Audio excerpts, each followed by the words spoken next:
नमस्कार, face to face में आपका स्वागत है। महाराष्ट्र में चुनाव का दौर जारी है और आचार संहिता का भूत बड़े पैमाने पर सरकारी बाबुओं के सर पे चढ़ता है। ऐसे में आम आदमी के काम बहुत बार रुकते हैं। सही में आचार संहिता क्या है, किस तरह से लागू होती है और क्यों लागू होती है, इसके बारे में चर्चा करने के लिए हमारे साथ है Nilesh Gatne, joint chief electoral officer Maharashtra के। नमस्कार सर। नमस्ते। जिस तरह से महाराष्ट्र में चुनाव का बिगुल बजा है, इलेक्शन कमीशन अपनी तरह से पूरी तैयारी में कर चुका है। कितने महाराष्ट्र में मतदान केंद्र किए हैं और किस तरह से व्यवस्था की गई है? महाराष्ट्र में जैसे कि आप सब जानते हैं 288 सीट्स है जहां पे चुनाव होने जा रहा है और ये 90,403 मतदान केंद्र है वहां पे होने वाला है। यहाँ बीड पार्लियामेंट्री कॉन्स्टिट्यूंसी में एक जो बाई इलेक्शन की बात है, गोपीनाथ जी मुंडे साहब की जगह जो आज रिक्त हो चुकी है, उस जगह के लिए बाई इलेक्शन भी हो रही है और 288 जगह पे विधानसभा के लिए विधायकों के लिए चुनाव भी होने जा रहा है। जिस तरह से देखा गया है कि हमेशा चुनाव आते हैं तो आचार संहिता की चर्चा होती है। आचार संहिता मतलब लोगों के काम रुक गए, इस तरह का एक मैसेज जाता है। सही में आचार संहिता किस तरह से होती है? क्या सामाजिक काम करने में, लोगों के हित के निर्णय लेने में अधिकारियों को पाबंदी लगती है? आचार संहिता का मतलब दूसरा कुछ नहीं है। आचार संहिता का मतलब जो भी आज अस्तित्व में जो कायदे कानून है उनका सख्त तरीके से इम्प्लीमेंटेशन देख लेना, इसका मतलब है आचार संहिता।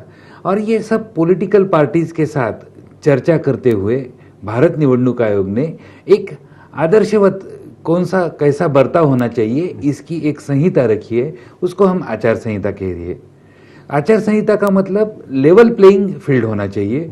ऐसा ना हो कि किसी के हाथ में सत्ता है किसी के हाथ में नहीं है, तो एक पार्टी को अपर हैंड एक पार्टी को लोअर हैंड, ऐसा नहीं होना चाहिए। सभी लोगों को एक समान संधि होनी चाहिए, इसके लिए आचार संहिता आती है।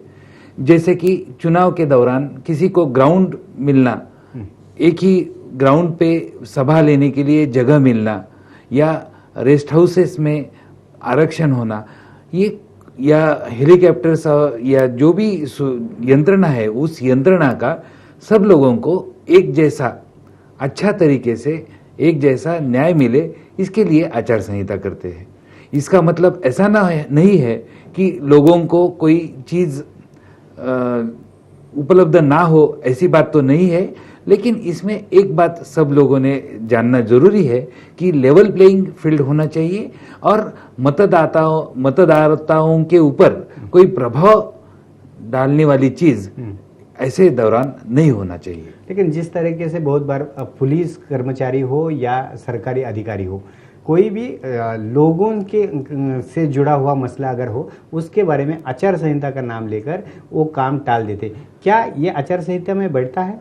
नहीं, देखिए ऐसा है कि जो नियमित रूप से होने वाली बातें हैं जिसमें कोई डिस्क्रिशन की बात नहीं है, ऐसी बातें तो जो रोज दौरान होने वाली बातें, स्टैट्यूटरी बातें हैं, उसके लिए तो कोई पाबंदी रखी ही नहीं है। आचार संहिता में जब आप कोई डिस्क्रिशन यूज करते हो, कोई बात किसी के लिए करते हो या किसी के लिए ना करते हो, ऐसी बातों के लिए पाबंदी है।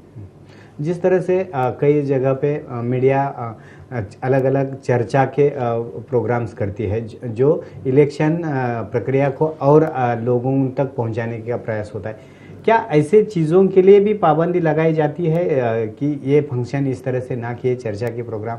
नहीं, देखिए ऐसी बात है कि जो चुनाव आयोग ने ऐसा सोचा है कि जो चुनाव आयोग के प्रयोग है, नई नई बातें हैं, वो लोगों की तरफ जानी चाहिए। लोगों ने ये जनतंत्र में ज़्यादा से ज़्यादा शरीक होना चाहिए और ये सब बातों का तो बिल्कुल कोई पाबंदी से मतलब नहीं है। लेकिन जैसे इलेक्ट्रॉनिक माध्यम है, ये इलेक्ट्रॉनिक माध्यम आपको जब चुनाव है तो चुनाव खत्म होने के 48 आवर्स पहले आपको इसमें डिस्प्ले करने में कोई पाबंदियां जरूरी है। लेकिन बाकी की चीज़ों में कुछ है नहीं। लेकिन जब भी आप पॉलिटिकल कैंपेन करते हो, आपका कोई प्रचार करते हो तो वो प्रचार के दौरान कोई मार्गदर्शक सूचनाएं दी गई है जिनका पालन करना सभी पक्षों के लिए, सभी उम्मीदवार जो है, जो प्रत्याशी है, उन लोगों के लिए आवश्यक है। चुनाव आयोग ने अलग अलग स्टेजेस बनाई है, अलग अलग यंत्रणा तैयार की है। क्या लोकसभा चुनाव के वक्त और विधानसभा के चुनाव के वक्त में क्या अलग अलग थोड़ी से बदलाव किए हैं, अलग सोचा है इसके बारे में? बदलाव तो यही है कि महाराष्ट्र से 48 जो सांसद चुने जाते हैं और 288 विधायक चुने जाते हैं।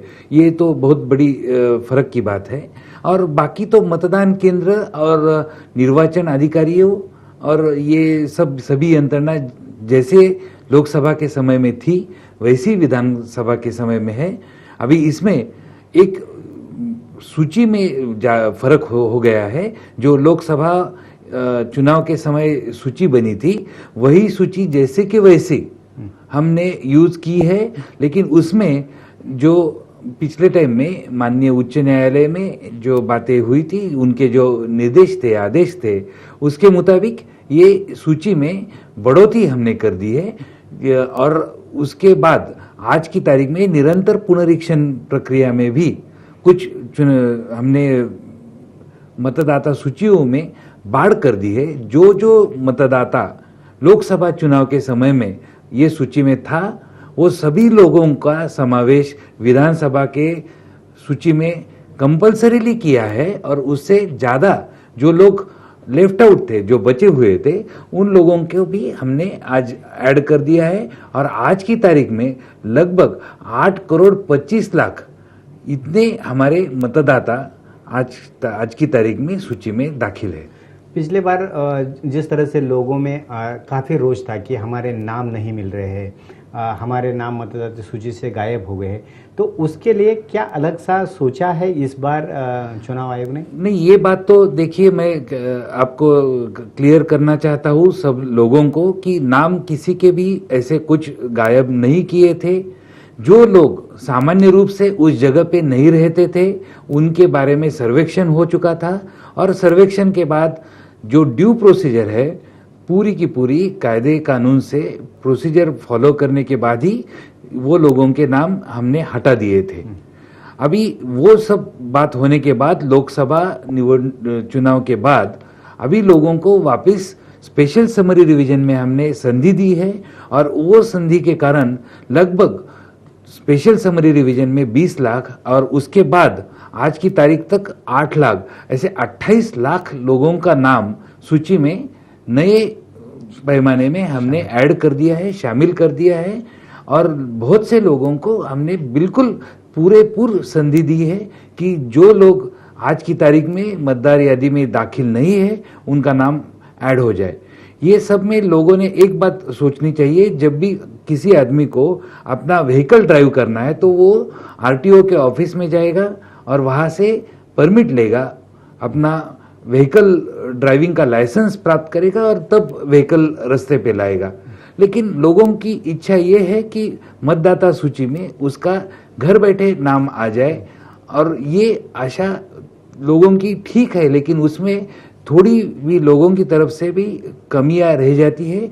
जिसका नाम मतदाता यादी में है, सूची में है या नहीं है, ये देखने की उसकी भी खुद की जिम्मेदारी है। और उसने ये देखते हुए अगर नाम ना हो तो उसने नाम दर्ज करने के लिए अपना फॉर्म दाखिल करने की कार्रवाई करनी चाहिए। शासन ने इसमें बहुत कुछ लोगों के लिए किया है, लोगों की तरफ से भी इसमें रिस्पांस आना चाहिए। मतदाता सूची में अगर नाम है लेकिन आई कार्ड पहुंचे नहीं है तो ऐसे में क्या प्रावधान रखा है मतदाताओं के लिए? हाँ, जो आदमी लगभग आज महाराष्ट्र की स्थिति आप देखें तो 92% हमारे लोग ऐसे हैं कि जिनको हम आइडेंटिटी कार्ड दे चुके हैं, लेकिन फिर भी किसी के पास नहीं है तो आयोग की तरफ से 11 अतिरिक्त आइडेंटिटी कार्ड की घोषणा होती है। पिछले लोकसभा के समय में हुई थी, विधानसभा के समय कि जिसमें कि हम ज़्यादातर आधार कार्ड है, पैन कार्ड है, अगर कोई कहीं नौकरी करने वाली व्यक्ति है तो वहाँ का आइडेंटिटी कार्ड है, किसी का बैंक का पासबुक है, ऐसे 11 हम डिस्प्ले करते हैं और कोई भी हाल में किसी का नाम सूची में है और वो मतदान नहीं कर पाया, ऐसी स्थिति नहीं आती है। विधानसभा चुनाव के बाद आपने अलग अलग ASD का लिस्ट बनाए थे, तो क्या था ये एक्चुअली? वो भी ऐसी बात थी कि हमने सर्वे करने के बाद हमें कोई लोग वहाँ जगह पे नहीं मिले थे, लेकिन उनके नाम हमने मतदाता सूची से हटाए नहीं थे। उनके नाम आज भी मतदाता सूची में है, लेकिन उनके लिए ASD लिस्ट ऐसी बनाई गई कि वो आदमी वहाँ है, मतदाता सूची में है, लेकिन वो जगह में हमारे अधिकारियों को मिला नहीं था। इसके लिए उसके बारे में अतिरिक्त सुरक्षा या डबल प्रिकॉशन के तरीके से उसको जांचा जाना चाहिए। तो प्रिसाइडिंग ऑफिसर ने ऐसे आदमियों के बारे में पूरा, जब तक उनके दिल की तसल्ली नहीं होती है तब तक उसको एडिशनल प्रूफ देने को कहना चाहिए। और ऐसे लिस्ट वाले लोगों को वो सिग्नेचर भी करते हो, अपने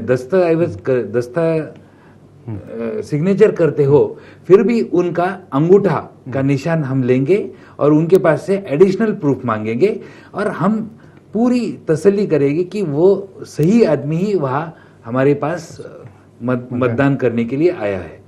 उसके साथ साथ एक VVP जिस तरह से आपने किया है, क्या है वो मतदाताओं की कितना फायदा हो सका? देखिए, अभी कुछ लोगों ने पिछले समय ऐसा किया था कि हम मशीन का बटन दबाने के बाद हमारे दिल की तसल्ली नहीं हो रही है कि हमने समझो 1 नंबर को मतदान किया, 2 नंबर, 3 नंबर, जो भी नंबर को हमने जो मतदान किया है वो मशीन में सही ढंग से रिकॉर्ड हुआ या नहीं हुआ। तो इसके लिए आयोग ने महाराष्ट्र में 13 विधानसभा क्षेत्र में ये वीवीपैट करके यंत्रणा लाई है। इसका मतलब है voter verifiable paper audit trail. जब बैलेट यूनिट में कोई मतदाता आके अपना मत का इस्तेमाल करता है, जो रिकॉर्ड करता है, तो उसके सामने एक मशीन में यहाँ जिसके नंबर का उसने नंबर बटन दबाया है वो नंबर का फोटो, उसका नाम और उसका नंबर, ये तीनों चीजें उसके सामने एक अलग से मशीन में आएगी। वो 7 सेकंड तक वो देख पाएगा कि उसने किस को वोट किया है और वो जो स्लिप है वो स्लिप उसी बॉक्स में अंदर गिर जाएगी कि जो सीलबंद बॉक्स है।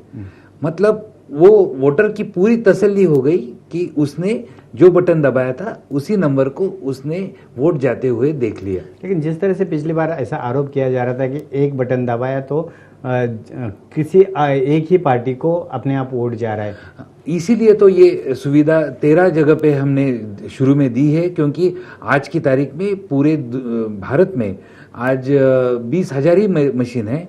उसमें से हमें 5,500 मशीन मिल चुके हैं। वो मशीन हम 13 जगह पे यूज कर रहे हैं, जिसमें नासिक के 3, औरंगाबाद के 3, अमरावती के 2, चंद्रपुर, वर्धा, भंडारा, ये जगह, अहमदनगर, ये जगह के एक ऐसे जगह पे हम ये वोटर वेरीफाइबल मशीन्स लगा रहे हैं, जहाँ से लोगों को तसल्ली हो कि ये मशीन बिल्कुल अच्छी है और इसमें कोई दिक्कत नहीं। पिछले समय के बाद भारत निवडणूक आयोग ने 2006 के बाद तैयार जो मशीन हो चुकी है वो मशीन महाराष्ट्र में भेज दी है। पोस्ट 2006 मशीन हम यूज कर रहे हैं। मशीन्स भी बिल्कुल टैंपर प्रूफ है। उसका फर्स्ट लेवल क्लियरिंग का बात पॉलिटिकल पार्टी के सामने हो चुका है और इसमें कोई दिक्कत की बात नहीं। मैं सब लोगों को आश्वासित करता हूँ कि ये मशीन में कोई दिक्कत नहीं है और लोगों की तसल्ली भी बिल्कुल होनी चाहिए और लोगों ने अपने निर्भय रूप से अपने अपने वोट डालने चाहिए। अभी आपने कहा कि नासिक, औरंगाबाद, इसी इलाके में ये मशीन लगी, क्या वहाँ से आपको इनपुट मिले थे कि यहाँ कुछ गड़बड़ियाँ हो रही थी? नहीं, ऐसी बात नहीं है। ये मशीन्स 13 मशीन्स यूज करने की जगह कौन सी हो, तो इसमें हमने अर्बन ब्लॉक ज़्यादातर तय किए हैं और जिसमें ये मुंबई वगैरह की एरिया हमने नहीं उसमें चुनी है, क्योंकि यहाँ प्रशिक्षण देना कर्मचारियों की यहाँ थोड़ी असुविधा रहती है और कर्मचारी आखिर के क्षण तक हम फाइनल करते रहते हैं, लेकिन हमने जगह ऐसी चुनी है कि जो जगह कॉम्पैक्ट भी हो, अर्बन भी हो और लोगों को प्रशिक्षण देने में या उनकी अवेयरनेस करने में कोई दिक्कत ना हो। जिस तरह से ये बार बार ये बात होती है कि इलेक्शन में पैसे बांटे जाते हैं अलग अलग उम्मीदवार अलग अलग पार्टियों की तरफ से, किस तरह से ऐसे चीज़ों पर रोक लगाने के लिए इलेक्शन कमीशन ने फोर्स बनाया?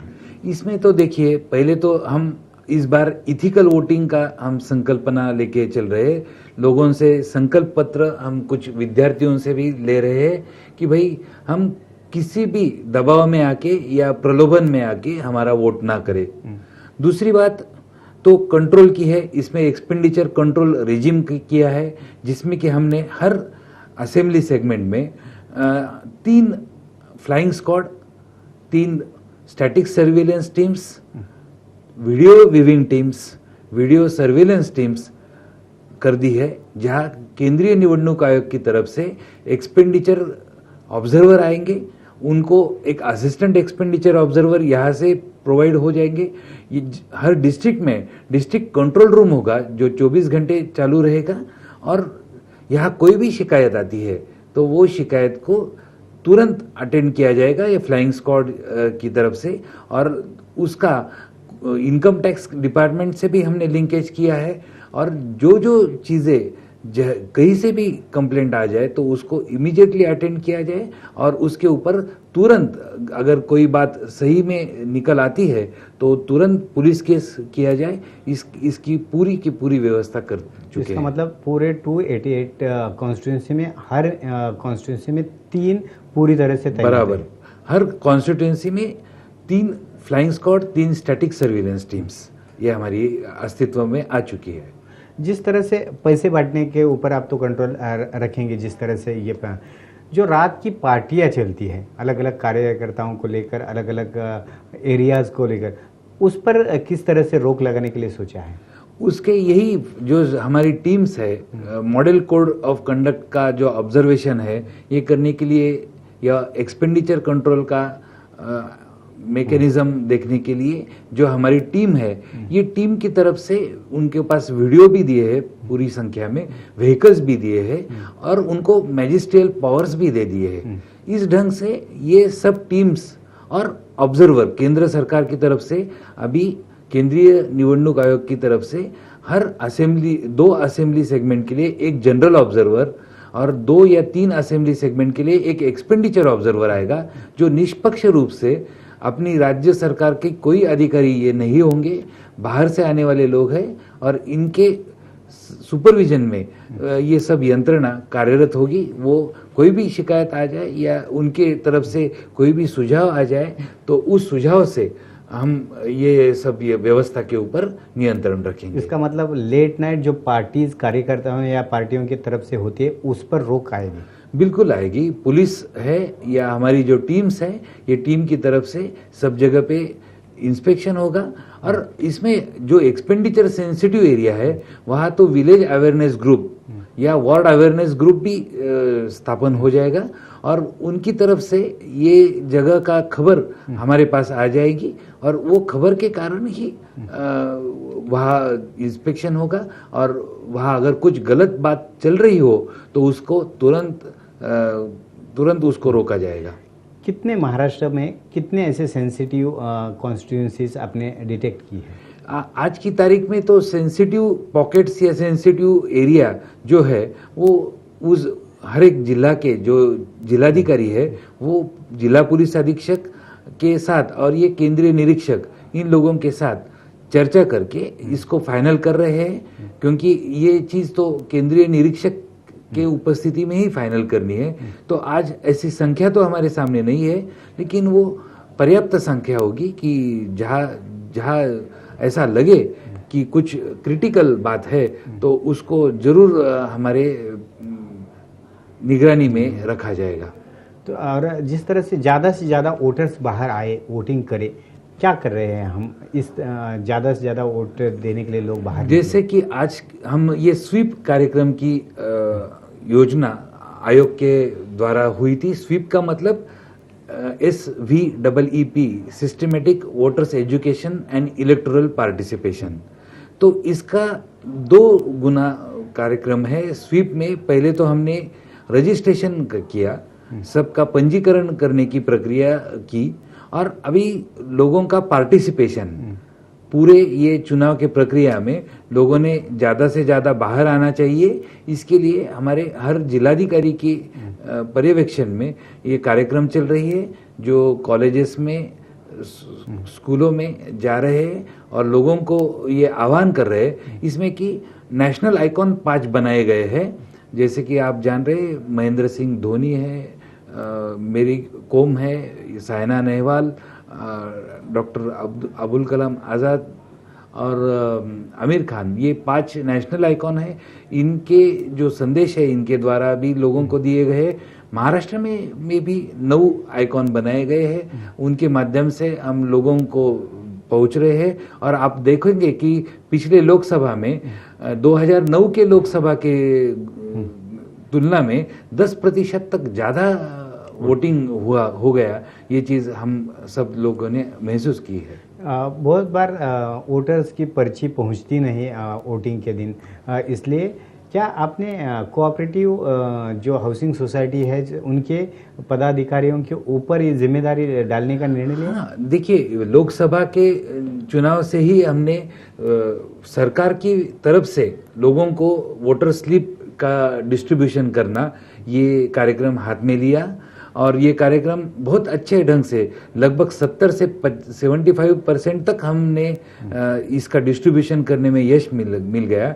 जो बूथ लेवल ऑफिसर थे उनके द्वारा हमने पिछले समय डिस्ट्रीब्यूशन किया।